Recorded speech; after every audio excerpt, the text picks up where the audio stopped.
Hi everyone, Ainsley here from Small Fry Creations, where we tackle everything DIY, and this week we're changing it up by upcycling some furniture and turning this to these. Let me show you how I did it.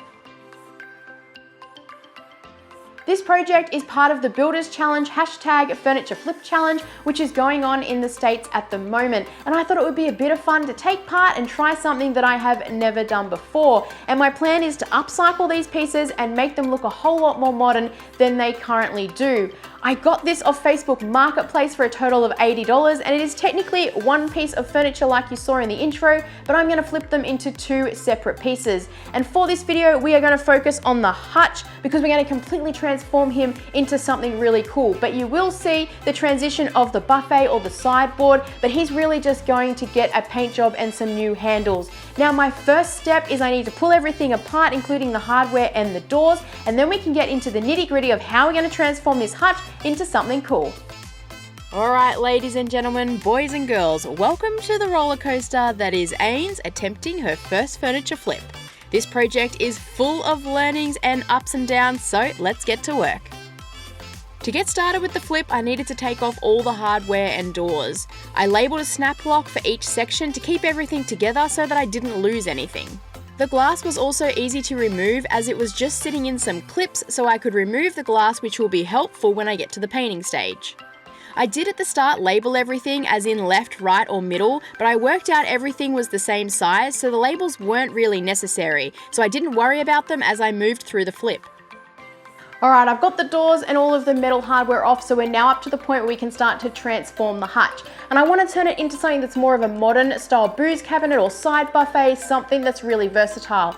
And my thought process is we're going to remove the top up here and put on a new top, and then we're going to cut the sides and the back to match where the doors will be, and we'll build a new base for it. So our first step is to take off what we don't want, and then we can start to build the stuff that we do want. Yep, almost knocked the hutch for 6. Quick lesson learnt, and changed the supports under the feet to dollies, which worked much better. The back of the hutch extends past the feet, which is why I needed the supports to keep it upright. With some gentle persuasion, I could get the top off with just a hammer.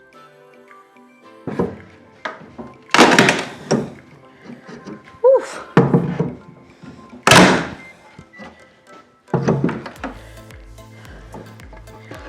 Yes!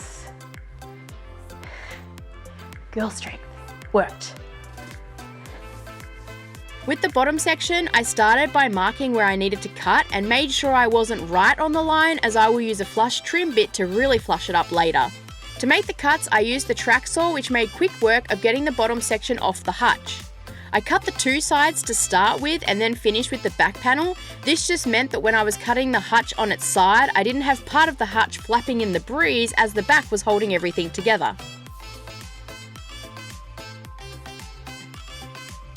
To finish, I used a flush trim bit in my router and flushed the sides and back to the bottom. It was then time to give everything a good clean.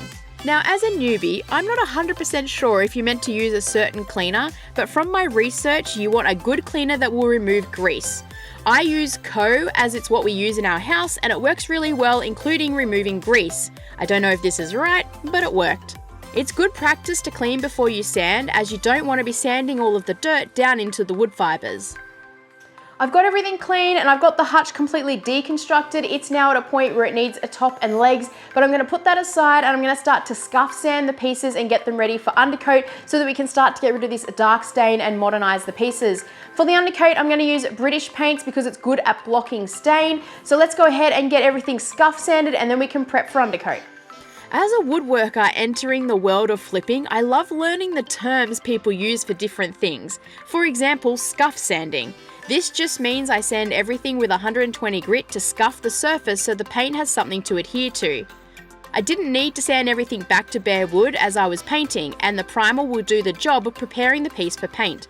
I sanded all the surfaces and then used water to clean everything down. I rolled the undercoat on, but I think in the future I would spray the undercoat just to speed up the process. However, if I was not going to spray, I would use a roller on the outside and a brush on the inside. I did undercoat the back of the hutch, which is totally unnecessary, but I knew I was going to spray the finish and I wanted to have a good place to practice, so the back of the hutch felt like a good idea.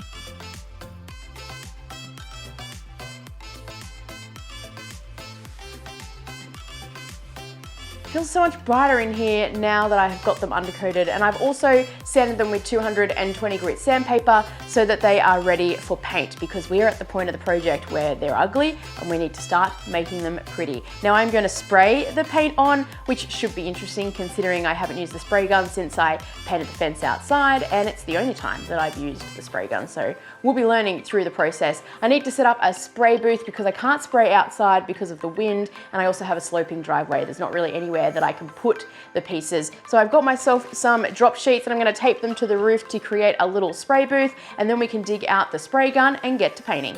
The drop sheets taped to the roof worked perfectly, but did take some time to set up. This is where the debate in my head started as to whether spraying is better and quicker than rolling or brushing. I have since this project purchased a spray tent, which is super quick to set up and easier than taping drop sheets every time I want to spray something. I taped all the doors as I'll be painting the backs of them white and the fronts of them the colour. With the paint sprayer, they say you don't need to thin the paint, but I think on small detail projects like this, it's a good idea to thin a little.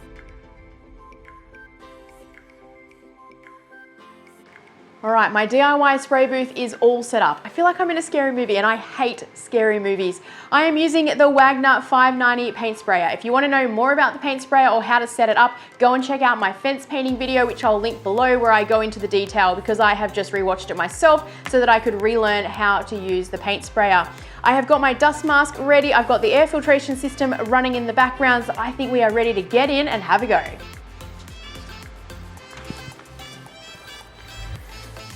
I'm a little nervous, if I'm being honest, but what do I say? If I make a mistake, it's just proof that I was trying, right? Let's just get in and have a go. DIY is about confidence of having a go. Let's do this. The Lazy Susan worked great to spin the pieces and meant I could spray quickly. The white I'm spraying on the inside of the pieces is Dulux Natural White. I started with the doors and drawers as I could move them around the workshop once I had sprayed them, and I could remove the sawhorses from the spray booth and move the pieces in to get sprayed. Now I'm not convinced spraying the inside was a good idea. When I was spraying, I thought it was going great and looking fantastic, but after it had dried, I had a couple of paint runs in the finish on the inside which I had to sand and repaint. I do think if I spray the inside in the future, I would try and lay the piece down and paint in sections so the paint can settle better, and I would also work on the settings on the sprayer. Using the paint sprayer comes down to really understanding the settings and how and when to change them, something I was learning through this process. Since spraying these pieces, I have done a ton of research and found that there isn't great information out there in regards to what settings to adjust if you have issues.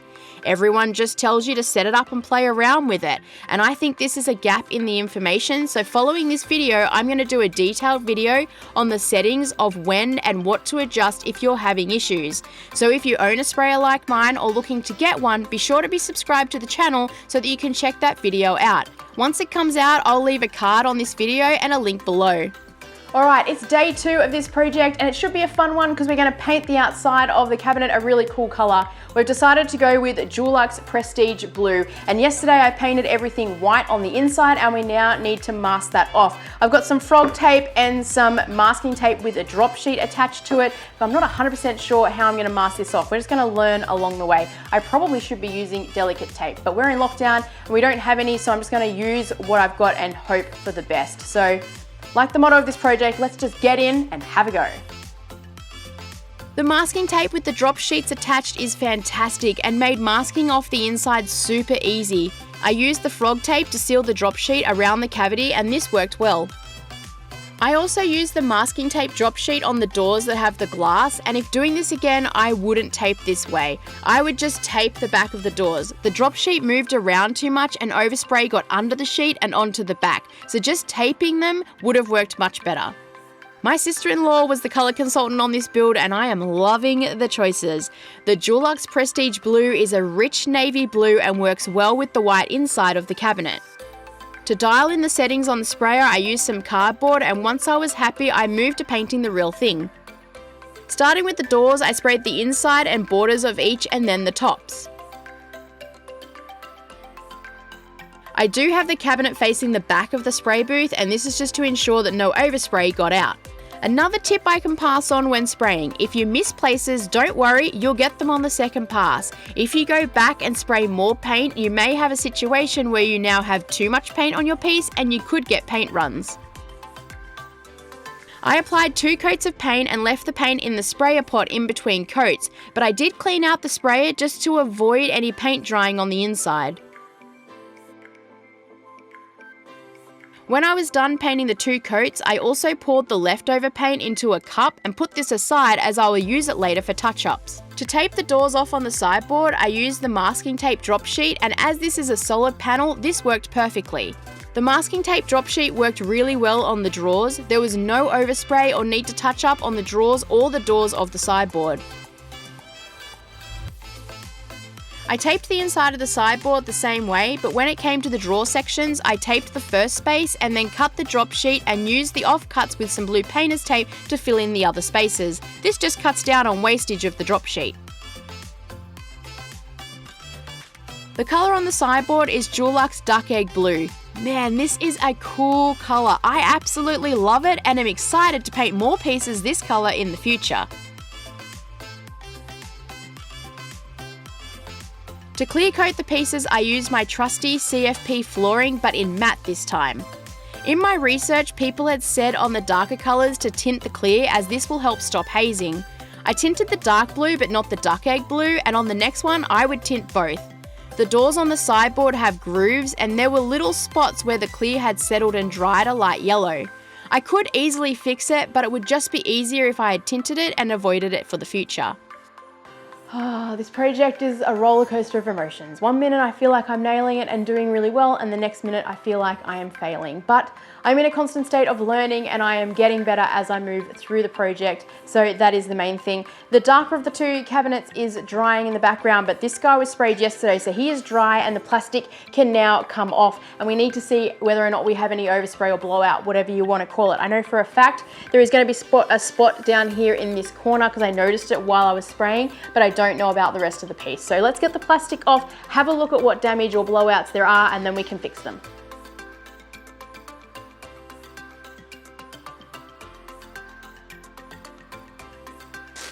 There's a little bit here that could probably just be fixed with a little bit of sanding, and the tiniest amount of overspray in here that again I think we could fix with a little light sand and maybe just some touch up. Not bad though for the first go.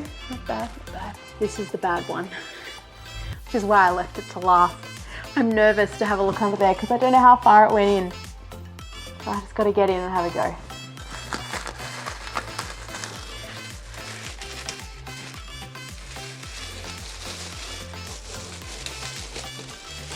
How bad is it? How bad is it? Well, it's not that bad.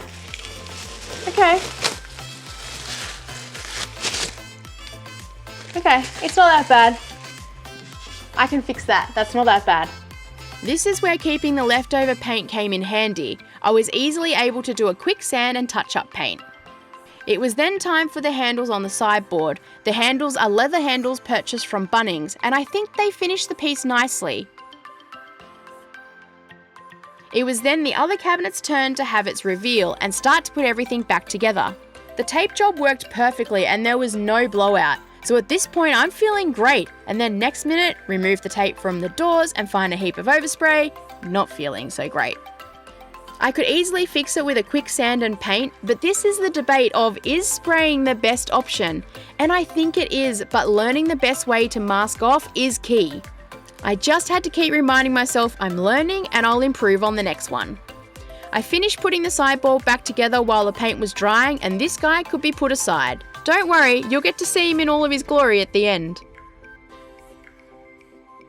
Once the paint had dried, I could reinstall the glass and reattach the doors to the cabinet with the handles. These brass knobs were also purchased from Bunnings and sit nicely with the dark navy blue.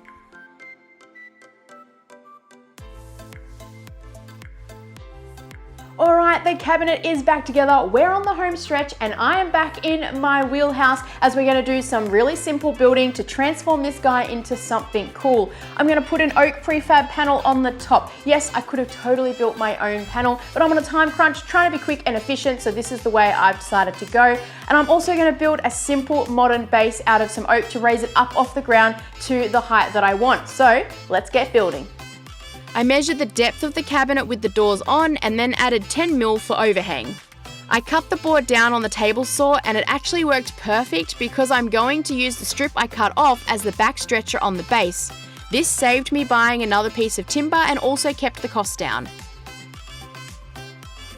I had an overhang on the sides of the cabinet of 40mm, which meant I had to cut the panel down, which I did on the miter saw. To class up the top, I added a chamfer on the bottom edge and a small roundover on the top.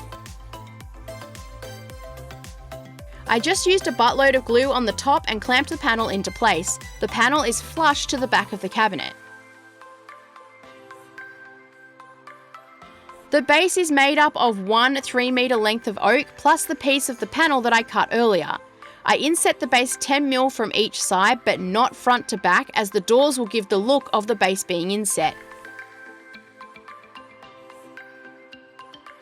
For the feet part of the base, I doubled up the timber to make them a little thicker, and this will allow me to inset the stretcher from the leg, giving me the modern look I'm going for. I cut the feet to length on the miter saw and then added an angle to them on the table saw.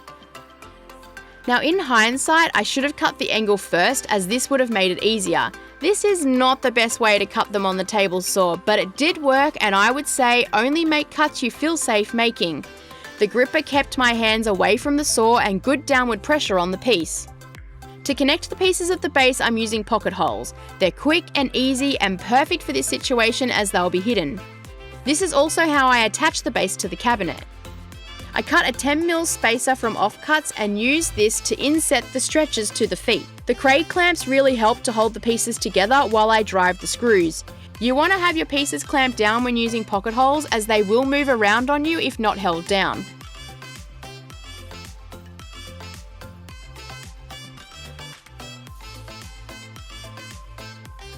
I pre-finished the base before attaching it with the same matte finish. It was then time to attach the base and flip the piece the right way up. I again finished the oak top with the matte clear, and these flips were ready for sale. There you have it. We've taken one piece of furniture and turned them into these two modern sideboards. And in regards to the debate of is spraying best, I do think it gives a superior finish, but prep work and spray settings are key. And like I said before, my next video will be a deep dive into how to change those settings if you are having issues. Now, with that being said, I hope you have liked this video, and if you have, help me out by hitting those subscribe and like buttons, and I'll see you on the next one.